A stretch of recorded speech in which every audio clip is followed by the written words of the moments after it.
Oi, amigos do Face, já estamos começando 60 minutos hoje com a presença ilustre aqui do Paulo Ciccone. Daqui a pouquinho já começa os 60 minutos aí, tá ok? Vamos lá. Ernesto Albuquerque.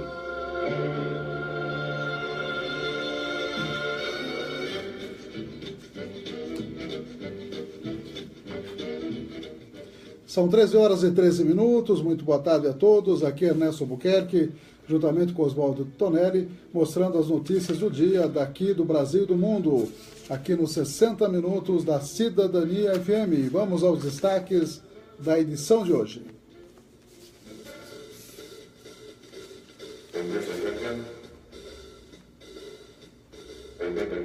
Os apoiadores culturais, as importantes empresas conosco. As nossas agendas de amigos, amigas aniversariantes. Estaremos falando hoje com o engenheiro Paulo Ciccone, secretário municipal, sobre o plano diretor, uma audiência pública importante que vai ter hoje à noite lá na Câmara, a partir das 7 da noite. Também estaremos falando das notícias dos blogs informativos aqui da Estância Turística de Avaré. E também matérias da agência Rádio Web e também da EBC, Empresa Brasil de Comunicação. Vamos mostrar aí o acirramento da campanha eleitoral para 2018, que já começou. Também estaremos mostrando que Janot indiciou exatamente o líder do PMDB, Romero Jucá, pela Operação Zelotes. Diziam que a culpa era do Lula, agora provaram que a culpa é do Jucá. Portanto, vamos ver como é que vai dar isso aí. O Giro Internacional de Informações, sempre focalizando as principais notícias internacionais.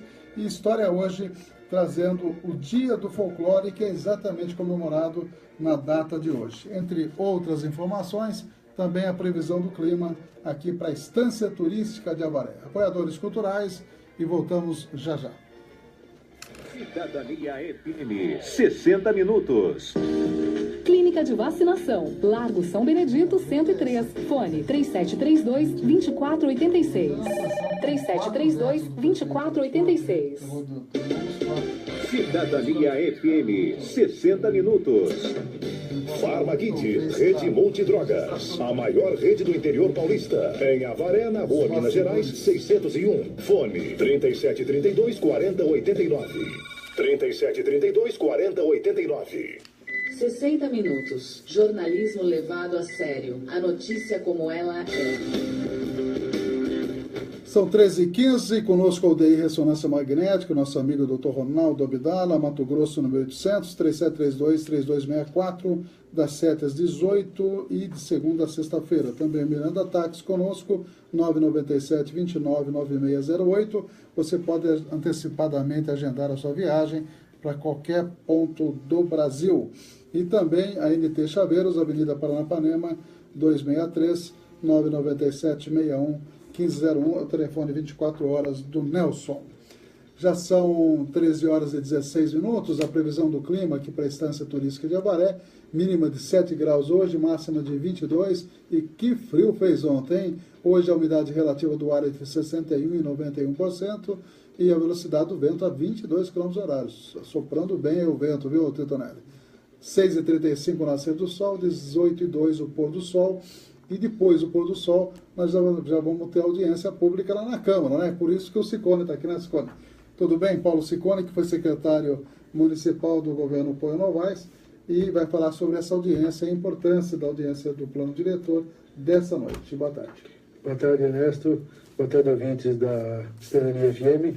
Antes de mais nada, agradecer a sessão desse espaço importante para que a gente possa divulgar as ações do Conselho Municipal do Plano Diretor, especialmente hoje a audiência pública que será realizada às 19 horas, 7 horas da noite, na Câmara Municipal, para discutir e dar conhecimento das alterações que estamos propondo para o Plano Diretor, especialmente nos casos de zoneamento da cidade.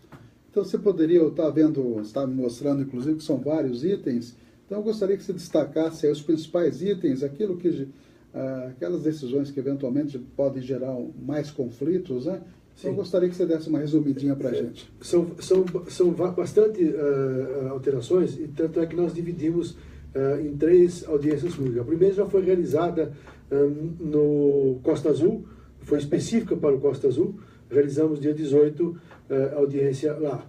E agora nós temos dia 22, que é hoje, essa, e depois dia 30 nós temos a outra audiência pública. A audiência pública de hoje, nós estamos falando da reclassificação de zoneamento lá no bairro Marimilho Banvarte, tratando os lotes remanescentes que não foram ocupados por construções, passando de zona residencial para zona mista 2, de maneira a criar ali uma mini centralidade que eventualmente pode ser construída com alguns empreendimentos comerciais que eventualmente atendam, inclusive, o bairro e também ali o Tropical, o Paraíso. Tá? Então, isso são vários lotes ou não? São poucos lotes. Na época, a construtora não construiu em 20 lotes, sobraram 20 lotes. Só que eram esparsos. Ali logo na entrada à esquerda tem um conjunto de lotes ali, talvez uns 12 lotes eventualmente, que esses lotes sim serão convertidos em zona mista 2 para atender exatamente essa necessidade. A outra modificação importante de zoneamento vai acontecer na rua Santa Catarina, bem lá em cima, próximo da linha do trem lá em cima, entre as ruas Leão Prestes e Amaral Pacheco. Lá também, mediante pleitos de cidadãos, algumas pessoas, foi analisado e nós vamos transformar também em zona mista 2 também. São residencial, zona mista 1, zona mista 2. Aí é entre ali perto da Amaral Pacheco, perto da minha casa, por sinal, e até a linha do trem ali, né? Exatamente. Exatamente. E aí envolve também, como nós, com a notícia que tivemos da construção daquela passagem por baixo da via férrea, pela rua Alagoas, nós já, como ele está próximo, nós também aproveitamos para também propor modificações ali. Então, transformando toda aquela região que vai ali do Armandinho, Alagoas, até um pouco mais aqui em cima, na rua Felizmino, Cordeiro, tem a rua 15 de Setembro, todas aquelas ruas ali, Zé Eufrásio Leal. Então, todo aquele entorno da Santa Catarina, nós estamos transformando em zona mista 2, tá?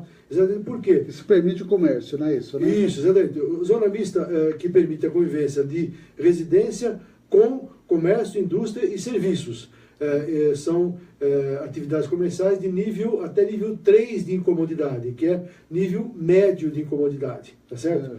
Zona mista 1 já permite até nível 2, que é baixo, e assim por diante. Então, ali seria zona mista 2. E, caracteristicamente, já há uma evolução, né? A Santa Catarina, apesar de ser uma residencial, mas ela vem perdendo espaço de residência para empreendimentos comerciais, quer dizer, então esse estado público se tornou um corredor de acesso do município. Então, portanto, nós estamos propondo essas modificações até mediante pedidos de alguns moradores da região ali. Até com relação a essa região que você está falando aí, vai ter essa obra da transposição da Alagoas. Sim, né? sim. O ministro esteve aí, assinou uma obra de 6 milhões de reais, teve um jornal que soltou até 9 milhões, mas acho que até citei isso ontem na Câmara lá.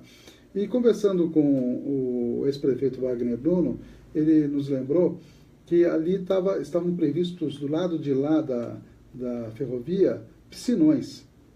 Bem próximo, onde vai ser a transposição, seria um piscinão. Então ele até pediu até para perguntar, e fiz um requerimento perguntando, e aproveitando sua vinda aqui, e até alertei dessa proximidade da transposição com um projetado piscinão. Então, logicamente, esse projeto, que eu não sei com detalhes como vai ser o projeto da transposição, deve ser pensado com cuidado, porque senão vai se formar ali mais um ponto de alagamento, né? Já é um problema sério ali. Então, já é. Já é, né? Já é. Teoricamente, tende até o agravamento, sim. Se tomar alguns cuidados, sim. E realmente existem previsões, assim, no projeto de macrodenagem, existem um piscinão acima da linha, e depois abaixo da linha tem mais um ou dois.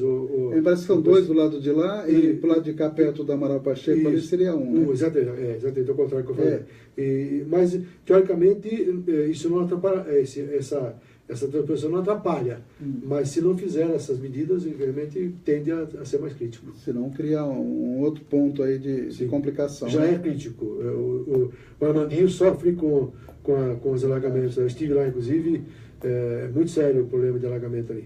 Tá ok. Outros pontos que você tem para destacar aí? Bom, nós temos também ali na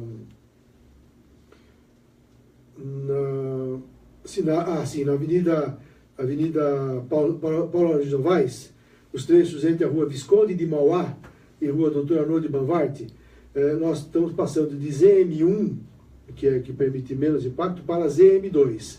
É ali entre o restaurante Dom Gaspar até ali o prédio da família Agostini, onde está se instalando uma concessionária de veículos hoje. Ah, sim. Certo? Então, aquele local já é um local característico de zona mista 2. Atividades que são exercidas ali já são de zona mista 2. Portanto, nós estamos apenas consolidando a situação. Para o ouvinte entender, zona Tem a mista clínica 2, ali. né? Seria, então, a presença para ter residência, pode ter Sim. comércio de baixo impacto aí, né? Zona mista 2 até médio impacto. Médio impacto. Isso, médio impacto. Ah, tá. Tá? Então, aí, depois, zona mista 3 já é alto impacto, zona mista 4 é altíssimo. Zona mista 4 não. A ZIC já é altíssimo impacto, certo? Tá certo. Então, é médio impacto que é atividades que estão lá, quer dizer, são... Basicamente já tem lá. É o que tem lá, tá certo? Está apenas disciplinando aí. Então, né? estamos apenas consolidando aquilo que está lá, tá certo? Nós estamos consolidando uma situação também lá do loteamento Vila Jatobá, porque houve uma inconsistência entre o que foi aprovado no começo, depois foi executado. Mas, enfim, nós vamos consolidar exatamente aquilo que está lá, sem prejuízo para ninguém, muito pelo contrário, é para consolidar aquilo que está para ficar tudo documentado corretamente. A Vila Jatobá é exatamente aquele novo loteamento Isso, do lado do Paineiras. Lá, Isso, depois do Paineiras, na Mário Covas, tá certo? Isso. Aí nós temos também, ali no Jardim Europa, nas ruas Roma, Madrid, Dublin e Londres, logo ali no começo da subida, depois ali do buffet ali, daquela região à direita ali, que é uma região que não está pouco ocupada, ela não evoluiu como os demais setores do Jardim Europa. Então ali nós estamos transformando aquilo ali de ZR, Zona Residencial 1, que permite edificações unifamiliares, para ZR2, que permite construções multifamiliares, ou seja, prédios até 4 pavimentos. A gente entende, a gente achou, isso foi também uma consulta, de que talvez, em função de, porque ali são terrenos muito em declives, muito fortes, e talvez isso dificulta, encarece as construções. Então, talvez, permitindo-se fazer, eventualmente, predinhos, então você acaba estimulando o crescimento ali. E, na verdade, continua sendo residencial, tá? Apenas é multifamiliar. Tá Agora, certo? a rua Dublin aí que você falou, o Dublin, ela tem problema do esgoto, né? Sim, isso tudo tem que ser equacionado. Porque ali, eu sei porque uma pessoa me solicitou, e parece-me que ia resolver, a Sabesp ia resolver, que naquela rua exatamente é a única que não tem previsão de esgotamento sanitário. Eu me deparei com uma situação parecida com essa também quando estava como secretário, e também tivemos que deliberar a respeito. Realmente é um problema. Bom, aí nós temos...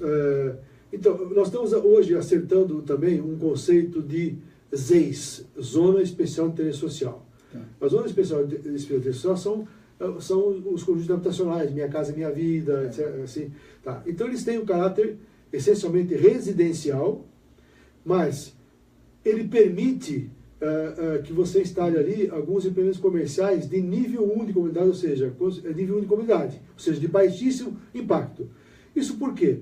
Porque são pessoas de baixa, são terrenos pequenos, 200 metros quadrados, que é o limite que nós temos no município hoje, que é o menor, e permite que você tenha uma atividade comercial, ou indústria de caseira, ou uma pequena indústriazinha, ou eventualmente serviços. Por quê? É um reforço na renda das pessoas de baixo. Então, às vezes, o marido trabalha fora, a esposa é cabeleireira, ou monta uma quitandinha, ou sei o quê. Então, isso é a essência da zona de interesse social. Só que está havendo desvirtuamento, onde algumas imóveis estão sendo desocupados totalmente para se transformar em comerciais, ou industriais, ou de serviços. Então, isso não é o espírito da zona de interesse social, tá certo? Então, o espírito é manter a moradia. Então, nós estamos disciplinando isso, limitando que essa atividade ela só pode ser feita até 50 metros quadrados nesse local, nesse imóvel, ocupar 50 metros quadrados. Tem que garantir a permanência da família no local, tá certo? e ela pode estar até nível 2, nós estamos aumentando até nível 2 de comodidade, porque não haveria problema nenhum, tá certo? Só que estamos limitando a área, quer dizer, sempre vai ser pequeno empreendimento, tá certo? E aí, como nós disciplinando isso, nós criamos uma zona residencial 0, que nós temos a zona residencial 1 e 2. A 1, como eu te falei, unifamiliar. Certo. A 2, multifamiliar. São terrenos acima de 250 metros quadrados. Mas existe uma demanda no município de terrenos menores hoje, de 200 metros quadrados, que é o mínimo que o município autoriza, mas que não tem o caráter de interesse social, ou seja, que não se faça no empreendimento comercial, ou seja, que seja puramente residencial. Tá. Isso não havia. Então os loteadores tinham dificuldade de fazer um loteamento desse tipo, ele tinha que fazer umas EIs. E nas EIs você permite que se faça um comercial. Então não é o que o pessoal queria. Então nós estamos criando as ER0, que são lotes de 200 a no máximo 250 metros quadrados, está contestado, tem a utilização comercial. Ele é puramente residencial unifamiliar. Tá certo? Então isso nós estamos criando nessa situação. E está tudo disciplinado, a taxa de ocupação, o coeficiente de aproveitamento, lote, assim por diante, está tudo disciplinado na lei. E também nesse bojo, nós temos um exemplo, a chácara Elisa, lá em cima, ela é uma ZEIS, porque ela foi um conjunto habitacional. Mas é um conjunto habitacional que se manteve intacto com relação à construção de empreendimentos comerciais de pequeno porte. Não tem nenhum ocupado com isso. Então nós estamos mudando aquele zonamento para ZR0, para preservar eventualmente essa situação, que os moradores com certeza querem isso, ou seja, preservar essa situação de apenas residencial. E aí os moradores foram ouvidos? Sim, fizemos vistoria, vimos lá toda a situação, e lógico que eles estão aqui convidados para participar, para dar a sua opinião. Então é importante dizer isso, né? Que quem quiser participar da audiência, exato, todo mundo pode ir, né? Na verdade, os pontos são esses, então eu gostaria de dizer o seguinte, que é importante.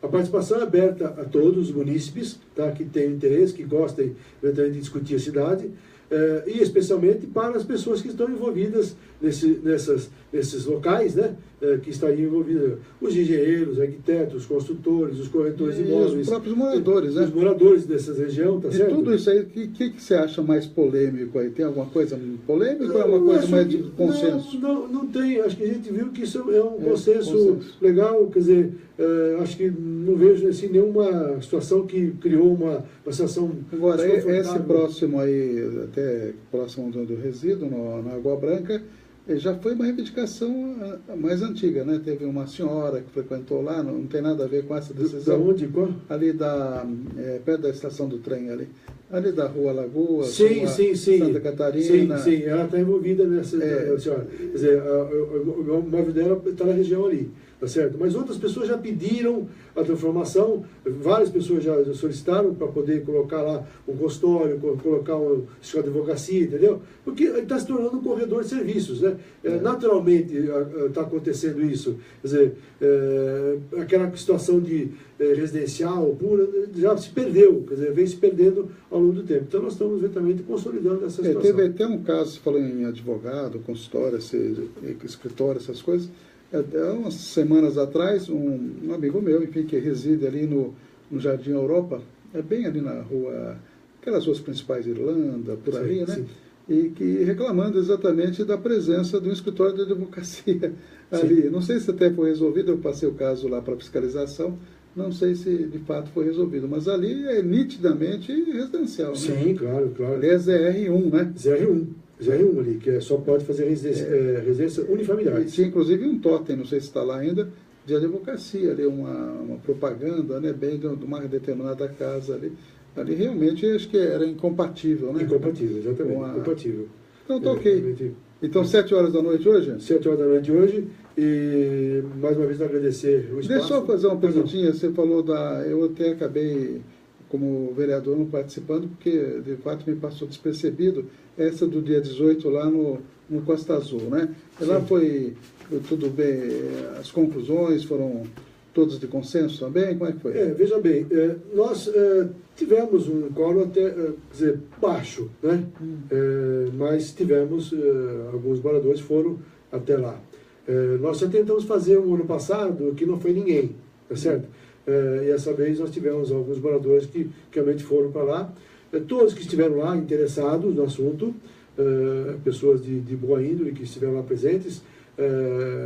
Explicamos toda a alteração proposta, né, que nós estamos propondo para o bairro, entenderam e não houve nenhum questionamento, não parecia contrário, dúvidas foram tiradas. É um pedido que foi bem, foi interessante.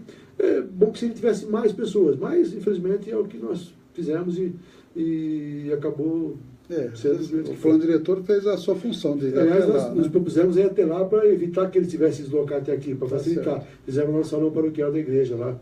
O pai nos autorizou, fizemos lá. Tá ok, então todo mundo está convidado hoje, 7 horas da noite, lá na Câmara Municipal, exatamente essa audiência do plano diretor. Tá ok? Obrigado mais uma vez, agradeço a sessão de espaço e já gostaria de deixar eventualmente um pedido de que eu possa voltar ou no dia 29 ou no dia 30, depois eu vou agendar melhor. Seria da semana, seria... semana seguinte, na quarta-feira. 29 é terça, pode ser quarta-feira. Então, eu só vou verificar os horários certinho, mas a gente se fala antes, para a gente poder divulgar o que vai ser falado no dia 30. São mais 7 assuntos importantes. Não, aqui o espaço está sempre aberto. Ok, muito obrigado. Obrigado. Boa tarde a todos, boa tarde aos ouvintes. Vamos então direto a Brasília, meu amigo Tonelli. As duas primeiras informações, encerramento das eleições e também a caravana que Luiz Inácio Lula da Silva está fazendo pelo Nordeste. Vamos lá. De ovos, tomates, destruição de bonecos e brigas entre militantes têm marcado palestras e manifestações de políticos em eventos e locais públicos. Quase nenhum partido político ou instituição fica imune ao acirramento de ânimos, que parte tanto de ativistas de movimentos sociais como da militância partidária. O professor do mestrado de Ciências Políticas da Unieuro, Carlos Domingues Ávila, avalia que a situação pode piorar até as eleições de 2018, caso a classe política não mude de atitude, apelando para uma situação mais republicana. É muito importante manter o que alguns cientistas políticos chamam de o espaço público para deliberar. A deliberação é algo que é necessário numa democracia.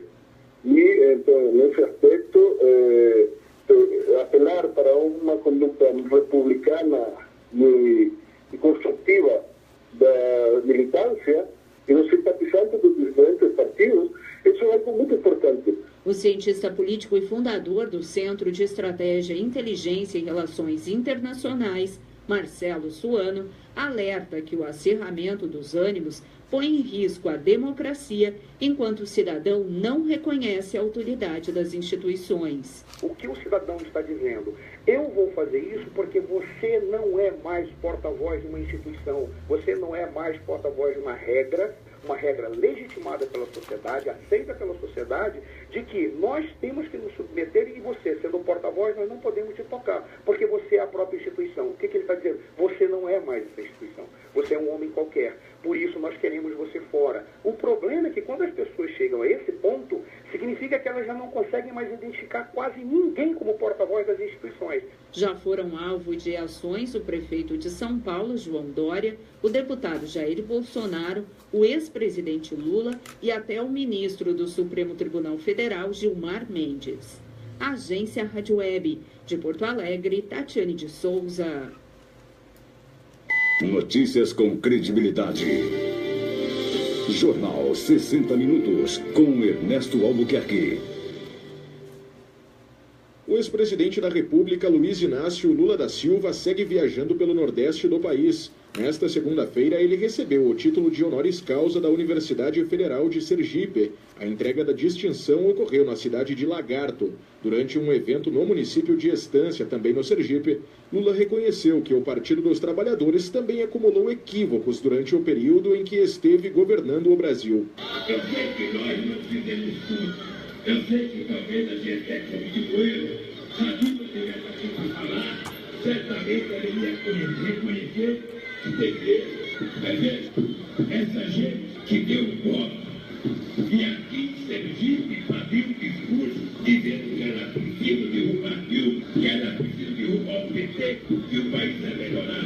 E hoje o povo está vivendo sem esperança. Em entrevista à Rádio Fã FM de Sergipe na segunda-feira, o petista, por outra parte, destacou ser necessário pacificar o país no contexto político. Nós temos que fazer um trabalho imenso para acabar com o ódio que está estabelecido no país. Há um espectro da sociedade que está muito raivoso. Então é preciso distensionar esse clima de ódio que está no Brasil e criar um clima de paz, de tranquilidade e todo mundo pensar nesse país. Acho que o Brasil precisa ter a sua relação social distensionada. Sabe? É necessário empresários e trabalhadores conversar. É necessário pastores evangélicos e padres conversar. É necessário que as pessoas estabeleçam uma relação política civilizada.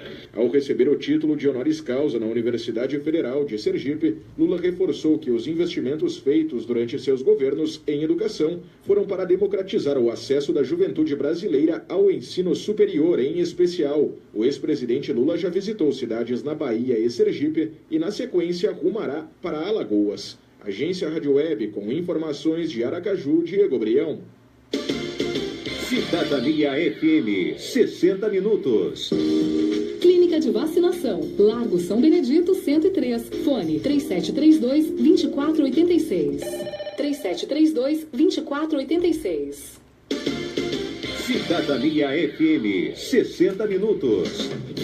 Farmakit, Rede Multidrogas, a maior rede do interior paulista. Em Avaré, na Rua Minas Gerais, 601. Fone 3732-4089. 3732-4089. Jornal 60 Minutos. Com Ernesto Albuquerque. São exatamente 13 horas e 40 minutos. Mandar um abraço para os amigos aniversariantes. A Mércia Alves Liberto aniversaria hoje. O Pedro Serôdio também, aqui da nossa agenda de Amigos da Cidadania. E os amigos do Face, como Paulo Paradise, aniversaria hoje. A Vânia Bueno, Gabriel Antunes, Jô Preto, também a Mar Rodrigues, o Diceu Rosa Góes, nosso velho amigo, a Karina Silva, também aniversariante. O Diceu é maestro também, né, de bandas aí. E deixa eu mandar um abraço para todos os amigos que já mandaram um abraço aqui para nós, pessoal que está aí no Facebook. O Robson Merlin, um abraço. O Ricardo Orani, que mandou um abraço para o Ciccone, que já saiu, né, o Ricardo? Obrigado. A Emília Araújo, lá de Itaí. O Flávio Zonoral, vereador, que vai estar na audiência pública essa noite. Também estaremos lá. Hélio Pereira, também. Cris Peracelli. O Rodrigão, está sempre na audiência, né, Rodrigão? Obrigado aí. E tem mais gente que acessou aqui, só dando uma olhadinha na relação Mauro Gonçalves Pérez, lá de São Paulo, que é celebrante, a Toninha De Ângela, sempre acessando, o Glaucio Costa, o Joaquim Vicentini, que trabalhou com a gente, que está lá em São Paulo, a Vanessa Sorbo, um abraço, Nicolau Rodrigo, Maria José Albino, Magali Pontes, entre outros aí, os amigos que acessaram. E com relação às últimas postagens do Face, essa o Titonelli vai gostar, eu postei aí, não sei se você viu, o resgate, que um cachorrinho resgata um gatinho que caiu no buraco, viu? Um belo vídeo aí, não sei se foi montado, mas eu achei bem bonitinho, ele consegue, através de uma corda, trazer o gatinho para a superfície, vale a pena. Tem uma entrevista da BBC também, com o ex-prefeito de São Paulo, Fernando Haddad, muito interessante, e o que mais que eu tenho aqui? São as últimas postagens que nós fizemos. Essa também é do Rodeio de Barretos, né? Eu vi que o Titonelli já curtiu. Falta de público nas provas do Rodeio de Barretos mostra que as pessoas vão a esses locais pelos shows musicais. Isso eu já falo há tempos. O pessoal não vai por causa de rodeio. A foto está mostrando aí o peão suando lá, viu? E as arquibancadas vazias. Quando o Dal faz o show, aí lota, né? Então para com o rodeio, faz o show só, por que não, né? E aqui em Avaré, o prefeito municipal quer fazer um arenão para rodeio, uma coisa decadente, e ele não tem sentido gastar, sei lá quantos milhões, 6 milhões de reais, 5, 6 milhões de reais, num arenão para fazer festa do peão, que é decadente. Me desculpe, mas não é essa a prioridade. A prioridade é saúde, a prioridade é educação, a prioridade é assistência social, e ontem ficou claro lá, os vereadores tomaram posição, teve 4 vetos do prefeito, rejeitados por unanimidade. Foram projetos aprovados por unanimidade, projetos de vereadores, 2 da Algisa, um do Alessandro Rios, que é da base de apoio do governo, e outro é do Flávio Zandoná. Todos os projetos tinham razão de ser, foram elaborados adequadamente, dentro da técnica e com correção, na verdade, e o prefeito vetou, inclusive do aliado dele, com o Alessandro Rios. Eu até fiz essa cobrança lá, quer dizer, inclusive o próprio Statti e o Alessandro, principalmente o Statti, na verdade, falou que tinha falado o prefeito para não vetar o projeto do Alessandro. E ele vetou. E que resultado? Por unanimidade, só com a ausência do Roberto Araújo, que acho que estava doente novamente, viu? Roberto Araújo tem faltado 4 ou 5 vezes nesse mandato, né? E sempre dizendo, e realmente deve estar, né, adoentado. Então, ontem ele, por doença, também não compareceu, não participou da votação. Todos os demais rejeitaram, inclusive os vereadores da base governista, rejeitaram os 4 vetos de Jô Silvestre, uma derrota política que já houve de outra ocasião e voltou a acontecer novamente. Isso está estampado nos blogs informativos aqui da Estância Turística de Avaré. E ontem muitos assuntos, nós aprovamos ontem a Universidade Virtual, também o governo errou, né, mandou o projeto, e ontem as aulas já estavam começando, mandou o projeto semana passada com vistas do vereador Barreto, foi adiado para ontem acabou sendo aprovado com essas ressalvas, que o governo não foi explícito, não foi transparente no sentido de dizer quanto vai gastar com esse projeto. Óbvio que esse projeto tem uma relevância social importante, são 200 alunos da região que vão fazer a Universidade Virtual, tanto engenharia de computação, como engenharia de produção, como pedagogia e matemática. Obviamente que os vereadores não iam votar contrariamente, todos nós votamos favoravelmente, mas o governo tem que tomar mais cuidado, mandar os projetos dentro daquilo que é correto. Você aprova antes o convênio, depois você faz o convênio, é óbvio, né? E fizeram o contrário. O vestibular já tinha acontecido, o pessoal já tinha pagado R$ 48,00 da inscrição, mais de 1.700 alunos tinham feito vestibular, e o projeto não tinha sido ainda nem sequer encaminhado para a Câmara. Quer dizer, isso não pode, e certamente pode causar aí algum incômodo futuro para o prefeito municipal. E também nós temos aqui algumas informações, deixa eu dar uma olhadinha aqui no que o Jornal do Goiê resumiu de ontem, da sessão, e de outras informações. Aumentam vídeos sobre pedido de nota fiscal em pedágios, está dizendo aqui o descaso com aqueles que precisam do COSA. Toninho da Lorce diz que já notificou o prefeito sobre devolução. Barreto deu parecer favorável à Univesp, fez com ressalvas, como nós também, justamente devido a essa tramitação errônea que o Executivo deu, né? E, inclusive, o Barreto cobrou mais transparência com relação à Univesp, que vai funcionar. As aulas presenciais serão a cada 15 dias, ali no Salim Curiati, que é um prédio de escola municipal. E havia dúvida, por exemplo, que não se pode investir dinheiro do Fundeb em curso superior, em curso universitário. E ali vão ser utilizadas, inclusive, recursos que são do Fundeb, a questão da energia elétrica e outras, o próprio espaço físico, né? Então, de qualquer maneira, isso os vereadores relevaram e acabaram aprovando. Outra manchete do Jornal do Goiê, até líder, no caso o Coronel Morari, vota contra o veto de Jô Silvestre. Realmente foi por unanimidade que ocorreu essa votação. Incêndio destrói cômodos da Casa de Vila Esperança, está no Jornal Victoriano. Polícia Militar prende ladrão procurado e mulher traficante de crack. Curso gratuito de salgadeiro está com inscrições abertas. Tá? E quem quer ser salgadeiro tem inscrições abertas. O padre Edélcio receberá amanhã na Câmara o título de cidadão avarense. Parabéns ao padre Edélcio, que estive conversando com o Alessandro hoje de manhã, disse que realmente o padre tem um belo trabalho social lá na Nossa Senhora de Fátima. Esse curso de salgadeiro será na ITEC, na professor Fausto Mazzola, e as aulas serão até setembro, das 8 às 12 horas. Para se inscrever, é preciso ir pessoalmente até a Sala do Empreendedor, lá no Centro Administrativo. E a ETEC fica na rua Álvaro Lemos Torres, 561, na Brabância. Tem o telefone de lá, se quiserem as informações, é melhor ligar para o Sebrae de Botucatu, que é o 3811-1710, 3811-1710. Matéria aí do jornal O Victoriano. Obra é urgente, diz que Jô Silvestre revoga poderes de advogada ligada ao ex-vereador Tucão. Assunto também de ontem, essa situação pode causar aí alguma dor de cabeça para o prefeito municipal também.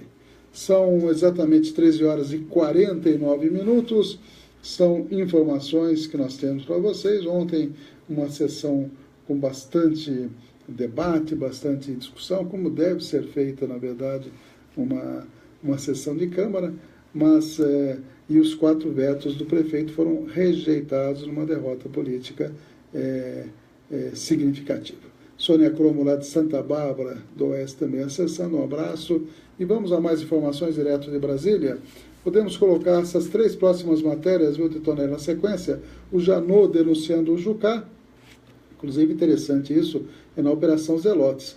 E toda a investigação, viu, desviou, foi tudo para cima do Lula. Daí chegaram à conclusão que foi o Jucá que fez a coisa errada. E agora ele está sendo indiciado. A outra é a vaia que Gilmar Mendes levou num evento público, né, que é notícia de todos os jornais, e também o Eunício, que é presidente do Senado, e o Maia, que é presidente da Câmara, divergindo aí sobre a questão do fundo eleitoral. Vamos às matérias. O Procurador-Geral da República, Rodrigo Janot, enviou nesta segunda-feira para a presidente do Supremo Tribunal Federal, ministra Carmen Lúcia, 2 pedidos de impedimento do ministro Gilmar Mendes. Os pedidos se referem a julgamentos de casos envolvendo os empresários do setor de transporte Jacob Barata Filho e Lelis Teixeira. Janot atendeu um pedido da Força Tarefa da Lava Jato do Rio de Janeiro, após Gilmar Mendes conceder habeas corpus para Barata Filho e Teixeira.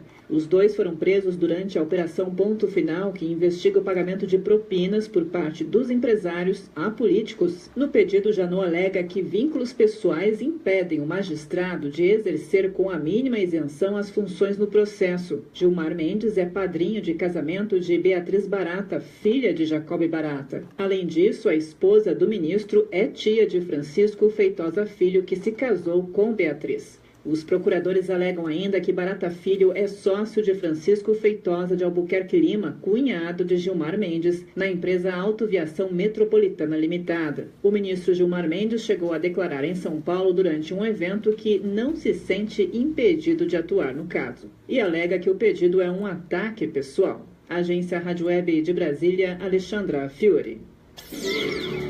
Cidadania FM, Jornal 60 Minutos. O ministro do Supremo Tribunal Federal e presidente do Tribunal Superior Eleitoral, Gilmar Mendes, defendeu nesta segunda-feira a tese do semipresidencialismo como sistema de governo para o Brasil. A declaração foi feita durante evento sobre reforma política promovido pelo jornal O Estado de São Paulo.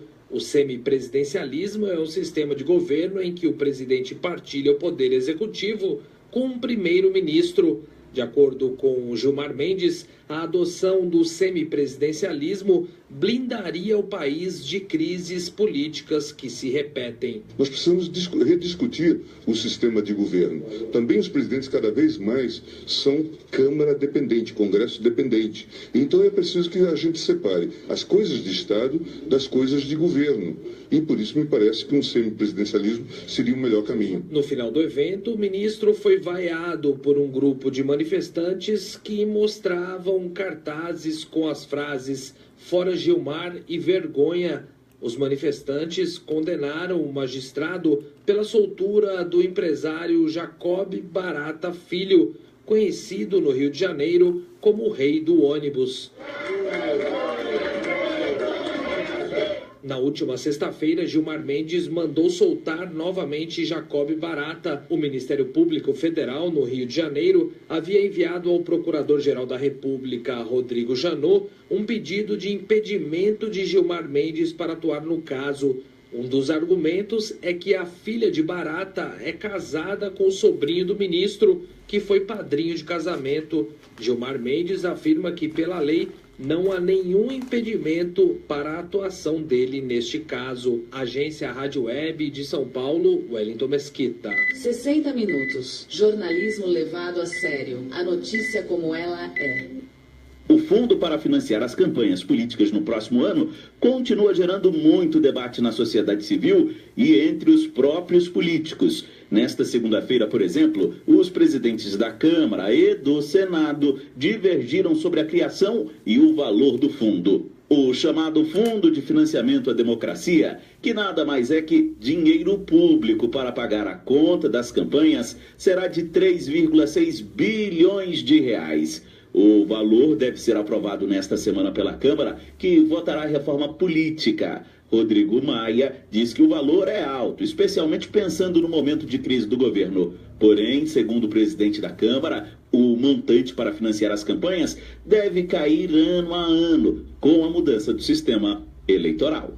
Compreensível que a sociedade não aceite. Seria um caminho fazer tirar essas receitas da própria política para suprir parte da receita do fundo. É claro que eu não consigo encontrar condições, conseguir organizar 3 bilhões de reais para financiar a campanha. Eu acho que, de fato, é muito difícil. Já o presidente do Senado se disse contrário ao fundo. Para ele, a sociedade não entenderia, no momento de cortes, crise e reformas, ter em paralelo a aprovação de um financiamento nesta cifra bilionária. Essa criação de um fundo pelo fundo, como presidente do Senado, eu não pautaria, sei que eu desagradei algumas pessoas, até meus companheiros de partido e da política. Mas eu não farei isso, porque a sociedade nesse momento não quer isso. Quem nos botou aqui foram os eleitores.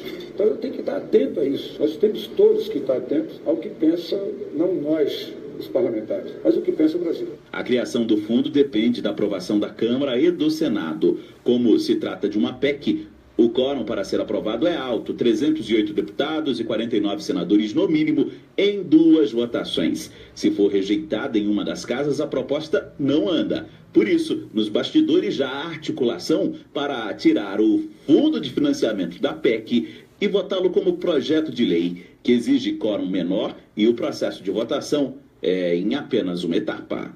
Agência Rádio Web de Brasília, Yuri Hudson. Cidadania FM, Jornal 60 Minutos. São exatamente 13h55. Lembramos que no dia 29 de agosto teremos, às 7h30 da noite, lá no Instituto Federal, Campus Avaré, aparece com o professor Rafael Valim, doutor em Direito Administrativo pela PUC e professor de Direito Administrativo e Fundamentos do Direito Público da PUC São Paulo. Dr. Rafael Valim estará fazendo a palestra Estado de Exceção, a forma jurídica do neoliberalismo. Obrigado aí aos amigos que estão acessando a nossa página e todo mundo está convidado para a palestra do professor Rafael Valim. A Júlia Oliveira acessou agora, a Márcia Rocha também acessando a nossa página e outras pessoas aí que a gente agradece essa parceria, verdadeira parceria. E lembramos que amanhã teremos o deputado Paulo Teixeira dando uma entrevista direto de Brasília sobre reforma política. Agora eu acho que vai dar tudo certo. Semana passada nós anunciamos, mas houve compromisso do deputado e acabou não podendo dar a entrevista. Um abraço aí para o Fábio Zambellan, também para o Caran, né? E que lá de São Paulo, os amigos aí que estão acessando a nossa página. E vamos às últimas manchetes dos jornais impressos. Temos ainda algumas matérias mais que nós vamos mostrar para vocês. Mas Gilmar admite volta de doação eleitoral de empresas para presidentes da Câmara e do TSE, rejeição a fundo com recursos públicos, reforça a alternativa de doação privada. Também um fundo absurdamente elevado desse, quem queria aceitar.